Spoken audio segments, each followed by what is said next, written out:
Good morning everybody and welcome back to another film. So today you find me in the Cairngorm National Park, where I've been here for a little while now, and this morning I've come to a nice area of Caledonian pine forest, and I would actually really love to give the impression that I'm in the wilds of Scotland, but at this moment in time there's a pretty major road that goes right past where I am, so I apologise for that. It certainly does spoil the tranquility of the place, but we have to get into these locations, so it just so happens today that where I am is right at the side of one of those roads. So the place that I've come to is a big expanse of heathland habitat with Caledonian pine trees interspersed with it. This side there is some evidence of young trees, but there's also one or two really truly ancient specimens, and it's that I'm looking for this morning. The light today is not ideal. We've had a little bit of sunshine this morning, but it's set to cloud over. Now tomorrow there's a chance of some mist, and that's the reason why I've come to this location. I've just about got to the tree that I parked up a few minutes ago and walked down from, and that's the reason I'm hovering in this location. And I'm going to go down there now and have a look at it and just frame it up and see how it looks for a potential scene tomorrow. August time is the time for the heather to flower, August, September, early September, and at this moment in time it's very, very dull looking is the heather, so we need something else to lift the image, and that's the reason why I think some fog with some nice shafting light coming through the branches might really work with this image. So let's get to the tree now and have a look. From there I'm going to just head off and just see what else I can find for the rest of the day. I have no agenda. I'll just shoot whatever takes my fancy, if at all anything takes my fancy. So let's go and look at this tree.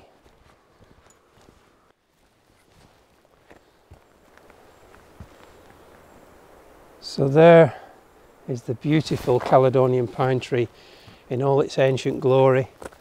Absolutely fantastic specimen, and what I love about it, what caught my eye as I drove past the road, is literally there. What caught my eye, of course, is the broken branch and all those fingers coming out from it, and I just think they'll make for lovely leading lines for a shot of that tree. The sun rises just over to the right hand side of the tree there, and I think in the right conditions I think we'll get some absolutely amazing quality to an image if those conditions just happen to be right in the morning. So whilst I'm here, I'm definitely going to get the camera up, because what I don't want to do is come back in the morning and literally be running around looking for a place to stand. So I need to sort that out now while I'm here, and I don't think I'm going to take any. It really isn't the right light.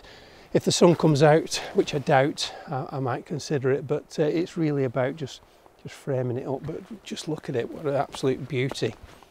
I say, you've got these gorgeous big branches from a tear out that's occurred probably some time ago, judging by the way that the tree has started to rot down. But yeah, big tear out there's probably just the sheer weight and the winds that we get here has just caused it to fracture. But you can see why I was drawn to it. Just look at the modelling of the branches. Really beautiful feature. And then of course finishing off by the rest of the tree there, and you know, you could get down low, you could look up at it, all the light shafting through, but I think it's really critical to get these low branches in the shot just arcing towards the frame. I'm going to get the camera out and see how it looks.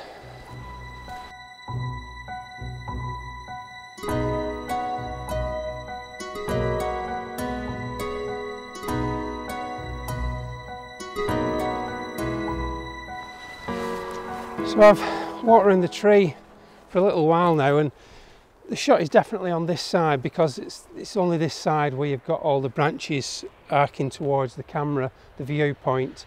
On the other side there's none of that. What I'm finding is that this 28mm wide angle medium format lens is not quite wide enough to get the whole thing in. What I would really like to do is get towards right up against the branches, very, very close, with maybe a 16mm and really go wide, but I haven't got that. You just can't buy that for this camera, unfortunately. So it's a bit of a compromise. I don't mind actually being up close with the camera on the vertical is quite nice, and in the right conditions I don't think it's crucial that the entire tree is visible in the frame. Sometimes it's nice to crop some of the tree out if the light is good and the conditions are right. You can do that. It's not always the case that all the tree has to be in, and that might be what I go for. Oddly, where I put the video camera is a great position for a typical landscape type shot, landscape orientation, and I do get all the branches in both sides with the tree in the middle. Now that might be something that would work. So even when I come in the morning, providing the conditions are right, I'm not too fussed about not knowing exactly where I'm going to stand, because it's literally all on this side. There's one or two, probably three places where I might consider that being one, and over there being another, and possibly in the middle there where the tripod is. Those are my three key places that I'm going to try, and it won't cost me much in terms of time to move around to those to take various frames. So I'm happy with what I've got. I've taken a couple of little test shots, and we'll come back to this one if the conditions are right. I don't see any point in coming back again unless that forecast is really going to give what it's saying at the moment.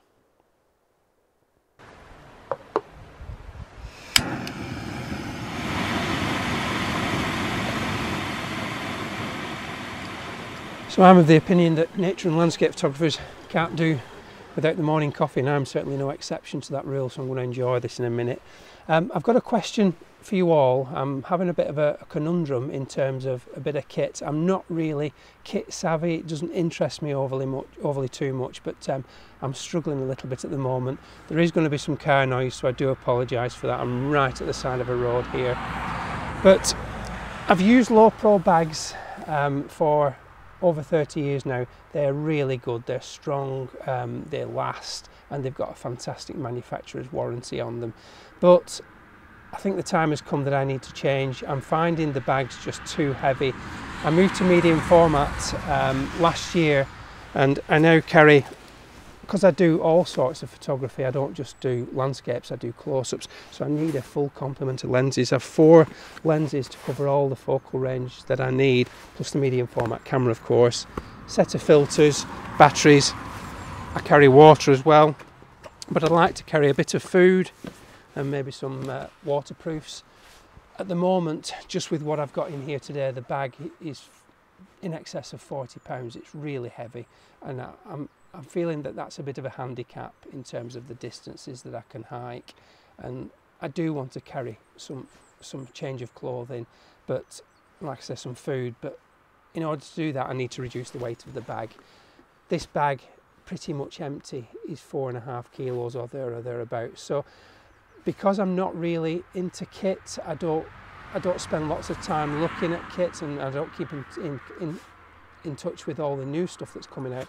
I just wondered if anybody has got any suggestions for a new bag going forward. So yeah, with that in mind, it's got to have everything, the space that I've got in this bag, but I want to save about 2 kilos or 1.5 kilos in weight, so I can get those extra bits in. Let me know in the comments below. I'd really appreciate that help if you can offer that. So I'll finish this, and we'll get out there again and see if we can find some more images.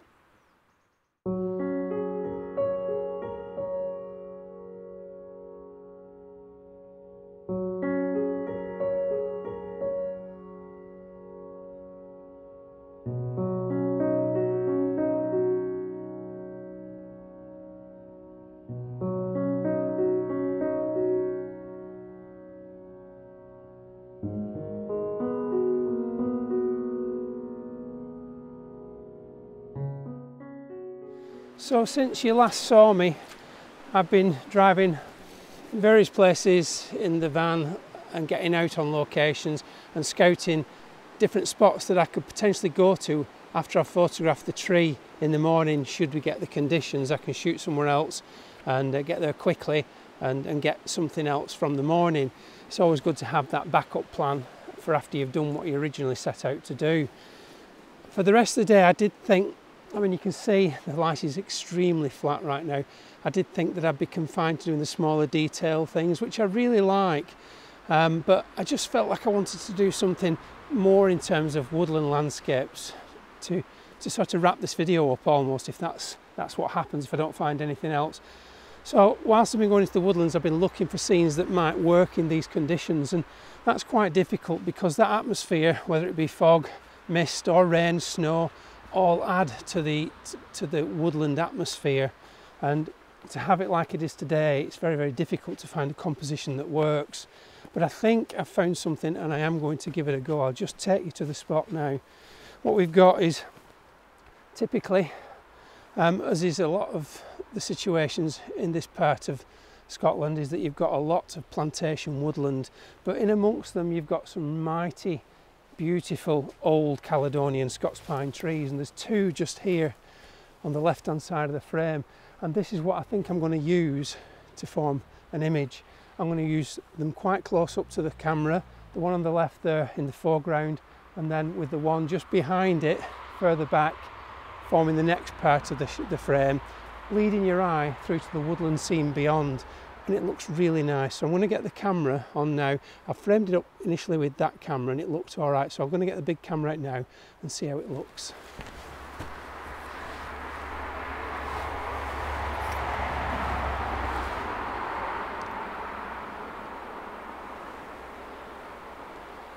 I think this really does work. I've moved the camera to get a slightly higher viewpoint. The banking in the foreground was a little bit too distracting, so I have lifted it up quite a lot.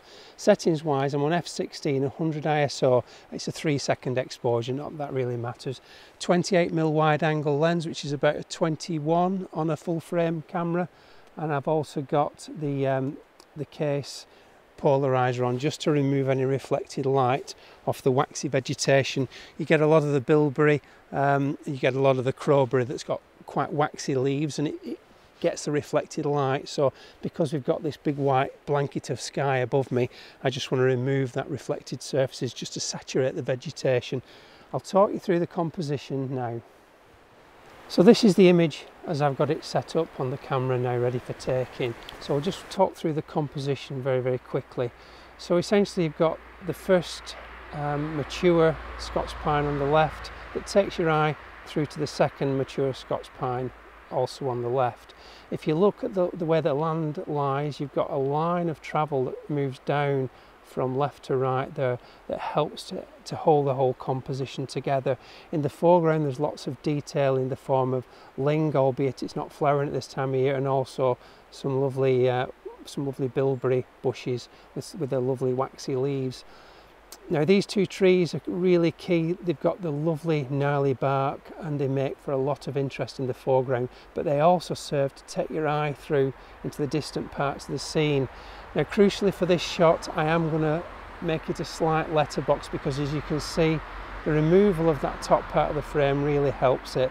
That sky does nothing for the shot, so just to remove maybe to a 16:9 or a 16:10, something like that, will really aid it. And I think, considering the conditions we've got today, I don't think it's overly apparent that the light is too bad. I think the light actually really suits this particular scene, so I'll put that on now.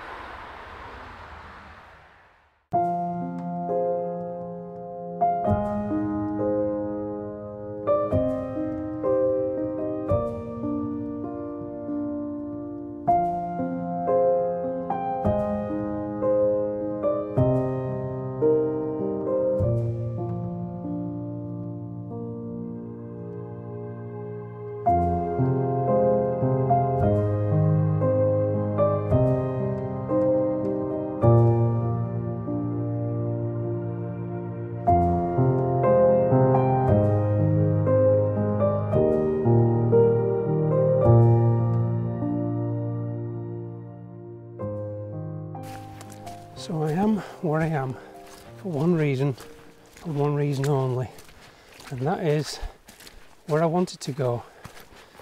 I didn't get to. I actually took a wrong turning and I've ended up in somewhere actually what I think is significantly better. So I've got Caledonian pine woods to my right hand side over there, and I've got the most beautiful birch woodland off to my left hand side, and it's really unspoilt. There's just a small number of paths crisscrossing through it. Would you just look at that through there? I'm losing the light, sadly, but if I don't find anything today, I'll certainly come back to this little spot. So after much deliberation, I've decided I'm going to take one more image, and I'm going to walk to that now. This area where I'm walking in is a habitat known as purple moorgrass and rushy pasture. It's actually a habitat that's in decline in the UK, so it's a really important place. Quite boggy underfoot, but an image I've just seen, and I am going to take a chance on because it might not work out, is this really old birch here on the right hand side, and the one to the left just behind it. It's going to be just those two trees and the golden grasses in the foreground, so I'll set that up now. So we're in position, camera's on, 80mm focal length. I've got the case polarizer on just to saturate the colours a little bit as much as possible. I've been very careful to get to where I am right now. Like I said, this is a sensitive habitat. I'm just on the edge of the habitat, so I'm not able to go forward and talk you through the composition as it is, but I will show you on the back of the camera the composition as best I can that way. So here we have the composition, and it's very, very simple. I've cropped off the sky as much as possible. Probably just needs another little slither just off the top there, and maybe a little bit off the bottom as well, I think, just to complete it. Strong diagonal from tree to tree, and a slight speckling of autumn leaves just left on this foreground one, and a little bit on the background one. These grasses in the foreground at the base, they'll become a lot more golden. In fact, the colour temperature of the camera as it's set the white balance isn't really taking that into consideration, so that as we see it now there is actually how it is, and that's what the final image will look something like. The branches coming out to the right and the left anchor the shot. I've deliberately cropped them off because it is about patterns and shapes, this image. The minute I start to show more of the tree on the left and right, I start to get other trees coming into play and it gets very confused. What I really need to try and do when I take the image is just to make sure that the grasses are as still as they possibly can be. Very simple shot to finish off the day, so I'm going to put that on now.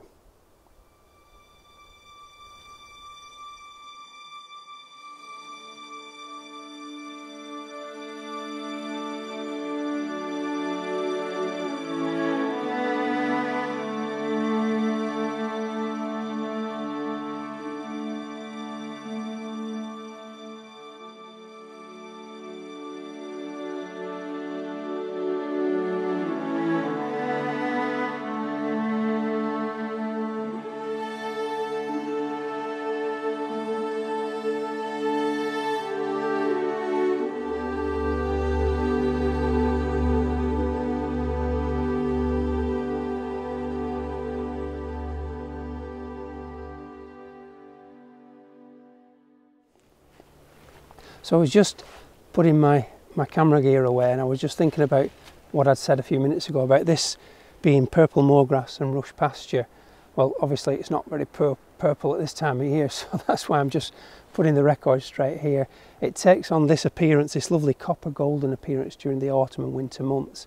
During the summertime it does look purple. It's a priority habitat in the UK, it's declining and it really needs protection. So if you come across this, please don't go running in amongst it looking for shots, because you've really got to treat it with respect. So I think I'm going to leave it there. I'm certainly going to come back to this place. I think there's got a lot more to offer me looking at it, lots and lots to go at, but I'm losing the lights and I need to get going. So let me know what you think about the images below in the comments. I think it's been an interesting one today. It started off with a bit of a scouting mission and we've got one or two images along the way, so I'm quite pleased with how the day's panned out. Don't forget to subscribe, and if you are a subscriber, please ring that bell for those all important notifications. So until next time, thank you all so much for watching. So I've just been rushing around frantically. It's never over until it's over, it really isn't. I should know better than that, looking at the time. Sunset, sorry, hadn't gone, and I was on my way back to the van, and you probably can't see, but there's colour in the sky, and as I was walking back to the van, an image caught my eye, and it was an image that I'd looked at about 2 hours earlier, and it's this here.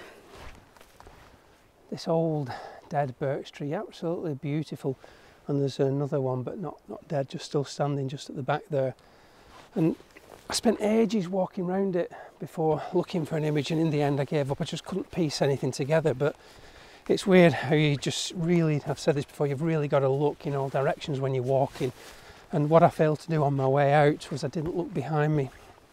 And as I was coming back, walking to the van, I realised that the tree is framed by a beautiful mature old Scots pine, and I completely missed it. And as luck would have it, I managed to spot it just then when the light was right. So I've taken the image and I got it, I hope, and there was a bit of warm light on the side of the trunk, and just got the birch underneath the main the lower canopy, just framed nicely in the gap. Settings wise, it was f13. I have done a focus stack because I wanted to include the foreground vegetation, so it's a 3 image stack in all, and I think it looked really nice. What I've done is I've excluded a little thin pine trunk there, but I have included the other pine trunk behind it, so I shall put that on in a second. But it really is, for now, that's the end of the film for this one. So until next time, bye for now.